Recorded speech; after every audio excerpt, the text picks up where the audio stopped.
বেগম খালেদা জিয়াকে অসংখ্য ধন্যবাদ জানাচ্ছি। আমি মনে করি দেশপ্রেমিক রাজনীতিবিদদের তালিকা করলে ওনার নাম অবশ্যই সবার উপরে থাকবে বলে আমার দৃঢ় বিশ্বাস। এই বেগম খালেদা জিয়াই বলেছিলেন গোপালগঞ্জের নাম পাল্টে ফেলা হবে। কারণটা কি? একজন নারী, একজন দেশপ্রেমিক রাজনীতিবিদ কতটা দূরদৃষ্টি সম্পন্ন হলে এই কথা বলতে পারেন চিন্তা করে দেখেছেন?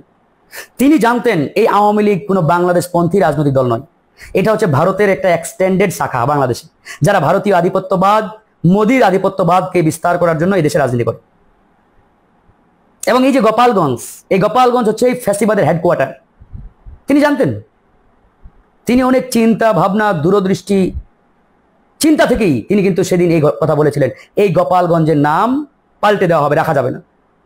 আজকে আমাদের অনেকের মধ্যে গোপালগঞ্জ প্রীতি, প্রেম উথলিয়ে উথলিয়ে পড়ে, যেন গোপালগঞ্জের নাম শুনলে আমরা না না না থাক, ওখানে একজন আছে ইত্যাদি। শুনেন, 5ই আগস্ট একটা ভুল হয়েছে। কি ভুল জানেন? এই বিপ্লব পরবর্তী বাংলাদেশে ফ্যাসিবাদের আস্তানাগুলো মুছে না ফেলা। আপনারা বলতে পারেন যে ওটা তো অমুক তমুক, যে জায়গায় গিয়ে ওই আওয়ামী সন্ত্রাসীরা বাংলাদেশকে ধ্বংসের শপথ নিত, ভোট চুরির শপথ নিত, জনগণের বুকে গুলি চালানোর শপথ নিত, কিয়ামত পর্যন্ত ক্ষমতায় থাকার স্বপ্ন দেখত, শপথ নিত, আপনি সেটাকে কিভাবে পবিত্র ভূমি হিসাবে চিন্তা করেন, কিভাবে পবিত্র স্থান হিসাবে চিন্তা করেন বলেন তো ভাই? চিন্তা করেন।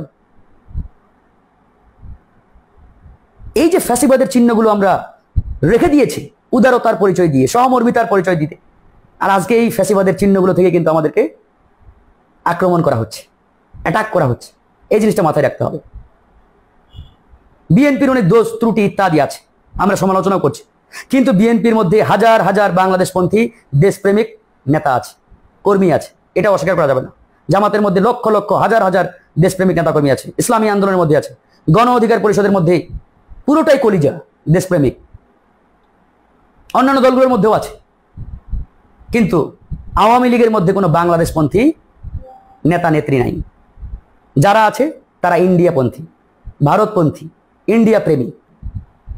সুতরাং এই যে ফ্যাসিস্ট এবং ফ্যাসিবাদের যে চিহ্ন আস্তানা, এগুলোর প্রতি দয়া করে প্রেম দেখাবেন না। খালেদা জিয়ার সুরে কথা বলেন, গোপালগঞ্জের চিহ্ন মুছে ফেলতে হবে, না হলে টুডে ও টুমরো সবাই ক্ষতিগ্রস্ত হবেন, 100% হবেন। আমি একবারে স্পষ্ট করে আজকে বলে দিয়ে গেলাম, রেহাই পাবেন না, কারণ এই সন্ত্রাসীরা ছাড় দেবে না। এদের বিরুদ্ধে আমাদের ঐক্যবদ্ধ হতেই হবে। এই রাজনৈতিক দল চাইছে যে একটা ঘোষণাপত্র হোক, আপনারা জানেন তো নাকি? আপনারা এই ঘোষণাপত্রের দাবিতে ঢাকায় গেছিলেন না? এই ঘোষণাপত্রটা কি হয়েছে? জুলাই সনদ থেকে হইতেছে। এখন এই যে অন্তর্বর্তীকালীন সরকার, এই অন্তর্বর্তীকালীন সরকার আমাদেরকে বলছিল যে তারা বিচার এবং সংস্কার এগুলো করবে, বলছিল না? কিন্তু এটা কি ঠিক মতো করতেছে? কিন্তু এলাকায় চাঁদাবাজি চলতেছে না? এলাকায় কি দখলদারিত্ব চলতেছে? সন্ত্রাসবাদী কি দেখতেছেন? দুর্নীতি কি দেখতেছেন? তাহলে সবই চলতেছে আগের মতো। তাহলে আমাদের উপর দায়িত্বটা কি? আমাদের উপরে দায়িত্ব হলো এই যে জুলাই সনদ, সেইটা দিয়া লেখা থাকবে যে কোন কোন রাজনৈতিক দল আর কখনো এই সনদের বিপরীতে যাইতে পারবে না, কোন কোন রাজনৈতিক দল এই সনদের বিপরীতে কোনো আইন করতে পারবে না। একটা ঘোষণাপত্র দরকার ছিল, সেই ঘোষণাপত্রে আপনার আমার সংগ্রাম লেখা থাকার কথা। আপনারা এই গণঅভ্যুত্থানের সময় যেই ত্যাগ করছেন, সেই ত্যাগ আপনাদের লেখা থাকার কথা, সেইটার একটা স্মারক, সেটার একটা দলিল মাত্র আমরা চাইছিলাম, সেটাকে আমরা পাইছি। এখন সেটাকে আদায়ের কাজ শুধুমাত্র একটা রাজনৈতিক দলের, অন্যান্য সকল রাজনৈতিক দল নামে নাই, নাম ছিল, তাহলে তাদের কি কোনো দায়িত্ব নাই? কিন্তু দেখবেন শুধুমাত্র নির্বাচন কেন্দ্রিক সকল ধরনের আলোচনা। এখন এই নির্বাচন কেন্দ্রিক আলোচনার মধ্যে গোপালগঞ্জে আইল্যান্ড বানিয়ে ফেলছে। গোপালগঞ্জ একটা দ্বীপ হয়ে গেছে, ওই দ্বীপে আমরা প্রবেশ করা মাত্র আমাদের উপর হামলা হয়েছে। কিন্তু গোপালগঞ্জ একটা দ্বীপ, গোপালগঞ্জ আমাদের দেশের অংশ।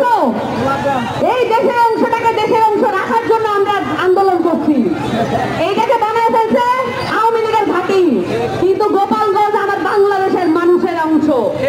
আমাদের বাংলাদেশের মানুষের অংশ থেকে এই গোপালগঞ্জকে আলাদা করা যাবে না, আমরা হইতে দিব না। এই অন্তর্বর্তীকালীন সরকারের উপরে যেই কয়টা দায়িত্ব দেওয়া ছিল, একটা দায়িত্ব তারা ঠিক মতো পালন করে নাই। জুলাই ফাউন্ডেশনে সকল শহীদ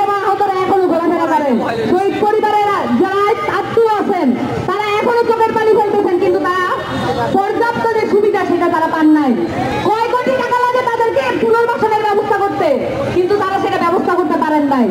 এই অন্তর্বর্তীকালীন সরকার পুরা বাংলাদেশের পুরো গণঅভ্যুত্থান নির্বাচনের একটা ম্যান্ডেট বানায় ফেলছে। এটা কি নির্বাচনের ম্যান্ডেটের জন্য আমরা করছিলাম? আওয়ামী লীগের সবাই বিএনপি আসবে সেই জন্য কি আমরা করছিলাম? আমরা গণঅভ্যুত্থানের জন্য করি নাই। আমরা গণঅভ্যুত্থান করছিলাম পুরো কাঠামো আমরা পরিবর্তন করে ফেলাবো।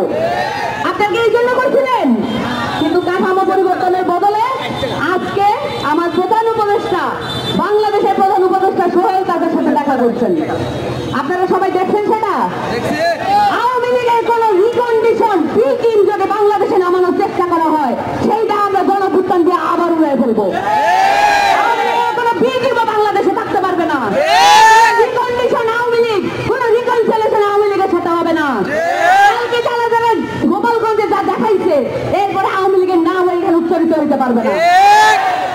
আপনারা সকলে এনসিপির যত নেতা নেত্রী আছে তাদেরকে দেখতেছেন আপনাদের দ্বারে দ্বারে যাইতে, আপনারা প্রাণ ধরে তাদেরকে আশীর্বাদ এবং দোয়া করবেন যেন তারা আপনাদের কথাগুলো বলতে জানে, আপনাদের সুখ দুঃখের কথা আমরা যাতে বলতে পারি এবং আমরা যেন কখনো এই পথ থেকে বিচ্যুত না হই। আমি আগেও বলছি, আবারও বলতেছি, গণ অভ্যুত্থান হয়ে গেছে কিন্তু বিপ্লবটা এখনো বাকি আছে। আপনাদের সকলকে আমার প্রাণের অন্তঃস্থল থেকে আপনাদেরকে ধন্যবাদ জানাচ্ছি। এই রাতেও আমাদেরকে এই ওয়েলকাম জানানোর জন্য, এই আমন্ত্রণ জানানোর জন্য আপনাদেরকে ধন্যবাদ জানাচ্ছি। আসসালামু আলাইকুম। বন্ধুগণ, আপনারা দেখেছেন গতকাল গোপালগঞ্জে এই বাকশালী সন্ত্রাসীরা কিভাবে আমাদের উপর আক্রমণ চালিয়েছিল, কিন্তু সেই আক্রমণের পরও আজকে আমরা ফরিদপুর গিয়েছি, আজকে আমরা রাজবাড়ী গিয়েছি এবং এই রাতের বেলাও আমরা মানিকগঞ্জে এসেছি এবং মানুষ যেভাবে এখানে আপনারা আমাদের জন্য অধীর আগ্রহে অপেক্ষা করছিলেন ঠিক সেভাবে সকল জায়গায় করেছে। ফলে এই হামলা এবং এই হামলা দিয়ে জাতীয় নাগরিক পার্টির এই পদযাত্রাকে কেউ দমায় দিতে পারবে না। সংগ্রামী বন্ধুগণ, এখন আমাদের সামনে এমন এক নেতা বক্তব্য রাখবেন যিনি গত 25 সালে বারংবার জেল খেটেছেন এবং জুলাই গণঅভ্যুত্থানের যে আন্দোলন, সেই আন্দোলনের প্রথম রাজবন্দী হয়েছেন। এখন বক্তব্য রাখবেন আপনাদের সকলের প্রিয় জাতীয় নাগরিক পার্টির সংগ্রামী সদস্য সচিব আক্তার হোসেন।